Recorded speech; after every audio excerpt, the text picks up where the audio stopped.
Hi hello welcome to big TV. నేను మీ గౌతమి. ఇవాళ మనతో పాటు సినీ క్రిటిక్ దాసరి విజ్ఞాన్ గారు ఉన్నారు. ఆయనతో మాట్లాడతాం. Sir hi sir. నమస్తే. సో జానీ మాస్టర్ పైన నిన్నటి నుంచి కూడా చాలా మనం చూస్తున్నాం న్యూస్, అండ్ దీనికి సంబంధించి ఫిలిం ఛాంబర్ కూడా ప్రెస్ మీట్ పెట్టడం జరిగింది. అండ్ ఇటువంటి వేధింపుల పైన ఆల్రెడీ మనం గతంలో కూడా ఇండస్ట్రీకి సంబంధించి ఇట్లాంటి లైంగిక వేధింపులు ఉన్నాయని కానీ, అండ్ ఎవరో ఒకరు బయటకు వచ్చి మాట్లాడినా ఆ రోజుకి మాత్రమే ఆ ప్రెస్ మీట్ పెట్టడం, దాని తర్వాత తగిన పరిష్కారం అనేది ఈ రోజు వరకు కూడా తీసుకురాలేదు. వచ్చుంటే ఇవాళ ఇంకొకరు బయటకు వచ్చే పరిస్థితులు కూడా కనబడేవి కాదు. మరి ఇప్పుడు ఈ ఫిలిం ఛాంబర్ వీళ్ళు పెట్టుకున్న ప్రెస్ మీట్ బట్టి నెక్స్ట్ వీళ్ళు ఎటువంటి చర్యలు తీసుకోబోతున్నారు, అండ్ జానీ మాస్టర్ పైన ఎటువంటి చర్యలు తీసుకోబోతున్నారు సార్? యాక్చువల్గా ఎప్పుడో ఈ అమ్మాయి వీళ్ళని అప్రోచ్ అయింది ఫస్టే, ఒక 1.5 month బ్యాక్. అప్పుడే TFCCలో అప్రోచ్ అయితే వీళ్ళు ఆ టైంలో ఝాన్సీ గారు అండ్ అలాగే సుప్రియ యార్లగడ్డ గారు వీళ్ళందరూ కూడా దాన్ని తీసుకున్నారు. తీవ్రత ఎంతవరకు ఉందా అని చెప్పేసి, అంటే లైంగిక ఆరోపణలు వస్తాయి కామనే, అంటే బేసిక్గా ఏమన్నా 1-2 సార్లు అలా టచ్ చేశాడా, ఇంకేమన్నా చేశాడా, ఈ విధంగా ఇద్దరు వైపుల ఎక్స్ప్లెనేషన్స్ తీసుకుందాం అనుకున్నారు. కానీ ఇక్కడ అసలు విషయానికి వస్తే ఈ అమ్మాయి ఎక్స్ప్లెనేషన్ తీసుకుంటున్న కొద్దీ ఇది మనం డీల్ చేయాల్సిన కేసు కాదు, దీని తీవ్రత ఇంకా తారాస్థాయిలో ఉందని తెలిసిపోయింది. అంటే ఎలా, అమ్మాయి 14 years ఉన్నప్పుడే ఇతనికి పరిచయం, అప్పటి నుంచి జరుగుతూ ఉంది. In the name of work, in the name of profession. అంటే నువ్వు నా కింద పని చేస్తున్నావు అనే, అంటే నీకు నేను వర్క్ కల్పిస్తున్నాను అనే అంబ్రెల్లాలో ఈ అమ్మాయి పైన ఎప్పటి నుంచో జరుగుతూనే ఉంది ఇది. సో దీని తీవ్రత 1-2 సార్లు వీళ్ళందరూ డెసిషన్ తీసుకున్నంత మాత్రాన పోదు అని లీగల్గా వెళ్ళడమే బెస్ట్ అని చెప్పి ఝాన్సీ గారు అడ్వైస్ ఇస్తే లీగల్గానే ప్రొసీడ్ అయింది ఈ అమ్మాయి కూడా.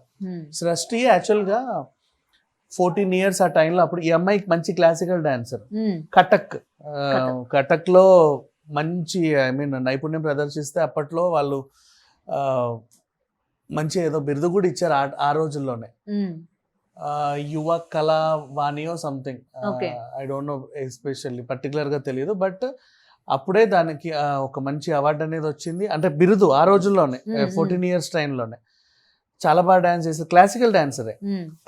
తర్వాత ఇప్పుడు మొన్న మనకి ఎలా బాగా ఫేమస్ అయిందంటే యదా రాజా తదా ప్రజ అని ఒక సినిమా వచ్చింది, దాంట్లో ఈవిడ హీరోయిన్. అది కూడా జానీ మాస్టర్ దగ్గర నుండి ఇప్పించాడు అని చెప్పేసి బయటికి బాగా ఫోకస్ అయింది. అంటే ఆ సినిమా ట్రైలర్ ఈయన చేతుల మీద విడుదల అవ్వడం, ఆమెను బాగా ప్రొజెక్ట్ చేయడం. కాకపోతే ఇక్కడ ఏంటి, స్టార్టింగ్లో ఈ పిల్ల ఎప్పుడైతే ఆయన 2017 అంటే జోడీ అప్పుడు, కానీ జోడీలో ఈ పిల్లకి పని లేదు, ఇతను తర్వాత ఛాంపియన్స్లో తీసుకుంటామని చెప్పి మాట ఇచ్చాడు. కానీ ఈ 2 years లోపే ఏం చేశాడంటే, నువ్వు చాలా బాగా డ్యాన్స్ చేస్తున్నావు, అసలు ఎంత బాగా డ్యాన్స్ చేస్తున్నావు నువ్వు నాకు ఖచ్చితంగా కొరియోగ్రఫీకి అసిస్టెంట్గా పనిచేయని చెప్పగానే ఈ పిల్ల జాయిన్ అయింది. అవుట్డోర్ షూటింగ్లు ఉన్నా ఎక్కడున్నా తరచూ ఈ పిల్లని కూడా పట్టుకెళ్ళడం, చేయాల్సిన రాజకార్యం అంతా చేసేయడం. ఈమె స్టార్టింగ్లో అప్పుడంటే చిన్నపిల్ల 14 years, అంటే ఎవరికి రాదు ఇంత అరుదైన అవకాశం అని చెప్పి ఆమెను లోపరుచుకున్నాడు. ఎలా, ఇప్పుడు నువ్వు ఒక సైడ్ డాన్సర్గా వచ్చి ఈ ఏజ్లో వచ్చావు, నువ్వు సైడ్ డాన్సర్గా వచ్చి 5 ఏళ్ల తర్వాత ఎప్పటికో నువ్వు ఏదో టీమ్ లీడర్ అవుతావు, ఆ తర్వాత ఎప్పటికో నీకు డాన్సర్ కార్డు రావడమే చాలా అదృష్టం, ఆ తర్వాత నువ్వు జీవితకాలం పట్టుద్ది నువ్వు కొరియోగ్రాఫ్ అవ్వాలంటే. ఇప్పుడు ఒక పెద్ద డైరెక్టర్ కింద 4 సార్లు అసిస్టెంట్ డైరెక్టర్ పనిచేశాడంటేనే వాడు డైరెక్టర్ అవుతాడు అనేది మన దగ్గర ఉంది. సో ఇలా ఒక సీనియర్ కొరియోగ్రాఫర్ కింద కొన్నిసార్లు పనిచేశాడంటే వీడి కొరియోగ్రాఫర్ అవ్వచ్చు అనేది ఒకటి ఉంది. అండ్ అలా ఆ సీనియర్ కొరియోగ్రాఫర్ దగ్గర ఇంకా సీనియర్లు బోల్డ్ మంది ఉంటారు. ఈమె ఇప్పుడు వచ్చింది, ఎప్పటి నుంచో ఉన్న వాళ్ళు ఉంటారు, వాళ్ళని దాటుకొని ఈ పిల్ల పైకి రావాలి. కానీ ఈమెకంటే ఒక స్పెషల్ ప్రిఫరెన్స్ ఇచ్చేవాడు. ఈమె డ్యాన్స్ బాగా ఇరగదీస్తుందని, ఇంకేదో చేస్తుందని చాలా అందరూ స్టార్ హీరోయిన్లకు అందరికీ కూడా పరిచయం చేసేసరికి అనతి కాలంలో పెద్దగా ఎదిగింది. ఈ అమ్మాయికి ఎందుకు ఇప్పుడు బయటకు వచ్చింది అంటే, మొన్న కోల్కతా కేసు వచ్చినప్పుడు August 18th ఈమె ఇన్స్టా పోస్ట్ చూడండి, ఈ అమ్మాయికి అది బాధేసింది చాలా. అంటే లైంగికంగా వేధించి చంపేశాడు వాడు. పిల్లకి కూడా భయం వేసింది, నన్ను లైంగికంగా వేధిస్తున్నాడు, ఇష్టం ఉన్నాడు, కొడుతున్నాడు, ఏదో రోజు చంపేస్తాడేమో. అంటే ఆ కేసు అదే కోల్కతా రేప్ కేసులో మీకు ఆటోప్సీ రిపోర్ట్ వస్తే ఆమెను తల తీసి ఎటో కొట్టాడు, ఇక్కడ గాయపరిచారు, కళ్ళు గుడ్లు పీకాడు, రక్కేశాడని ఆ రిపోర్ట్ వచ్చింది. ఈ పిల్ల రిపోర్ట్ చదివిన తర్వాత ఇంచుమించి ఇతను చంపలేదు కానీ అంతకు మించి నొప్పిస్తూనే ఉన్నాడు. అంటే ఒప్పుకోకపోతే తలదీసి అద్దానికి వేసి కొట్టడం, ఇంకేదన్నా ఉంటే ఒంటి మీద కొట్టడం, ప్రైవేట్ పార్ట్స్ మీద తన్నడం, ఇలాంటివన్నీ చేసేసరికి తనకు అనిపించింది ఎప్పుడో ఇదేదో కొంచెం నాకు దగ్గరగా ఉంది, రేపటి రోజు నేను కూడా ఇలా చనిపోతానేమో అన్నట్టుగా అయ్యి చాలా ఎమోషనల్ అయింది. సో అయితే ఆ ఆగస్ట్ మొన్న 18కి ఆ పిల్ల ఎప్పుడైతే పోస్ట్ పెట్టిందో నేను కూడా ముందుకు వచ్చి దీని గురించి పోరాడాలని ఇన్స్పైర్ అయ్యింది. అయ్యి అప్పుడు సినీ ప్రముఖులు పెద్దవాళ్ళని కొంతమందిని కలిసి తన ప్రాబ్లం చెబితే ఇలాంటి కేసులు చాలా అరుదుగా వస్తూనే ఉంటాయి, ఇలా తీవ్రత ఎంతవరకు ఉందో చూద్దామని చెప్పేసి వీళ్ళందరూ కూడా ఆమెను పలుమార్లు ప్రశ్నిస్తే అప్పుడు అర్థమైంది ఇది మనం డీల్ చేయాల్సిన కేసు కాదు, ఖచ్చితంగా లీగల్గా వెళ్ళాలి ఈ అమ్మాయి అని. జానీ మాస్టర్ గురించి మాట్లాడితే ఈయనకి టీనేజర్స్ అంటే చాలా ఇష్టం.